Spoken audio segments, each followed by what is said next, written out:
for many years, probably age 13 to 17, I'm going to guess, my interest was photography. Now, 5 years is long enough to maybe even sort of somewhat slightly start getting good at photography. And while I certainly don't claim to be an expert, there's one very particular thing that I learned from photography, pursuing that artistically. If you've been involved in photography at all, you know that there is a huge emphasis on your camera, and specifically its technical specifications and its technological sophistications and its sheer volume of megapixels and ISOs and stuff.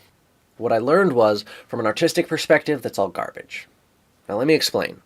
In certain situations, especially if you're professional, that is to say, getting paid money to shoot pictures, there are definitely situations where you can justify spending well into the thousands or tens of thousands of dollars on your camera and other gear.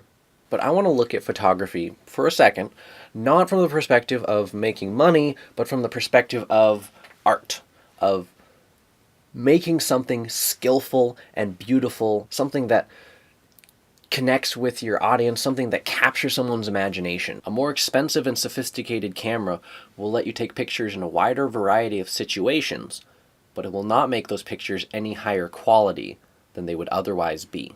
The characteristics of a situation where you would need a more expensive camera would be darkness, something being very distant, or something be moving very quickly. That's why the guys who shoot cars racing at 250 miles an hour have really expensive cameras.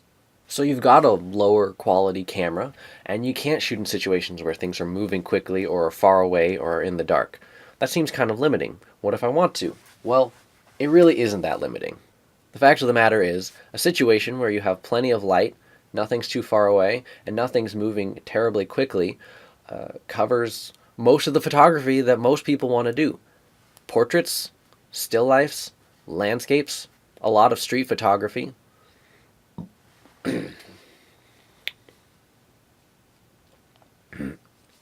In those situations, what camera you're using is going to make basically no difference to the quality of the picture. Push your camera, find its limits. If you study those over time, through trial and error, you will learn composition and color and pose and theory and lighting. What all those things have in common is that they have nothing to do with how expensive your camera is. I feel like there ought to be some really neat, concise way to sum all this up in a really tidy little phrase, you know?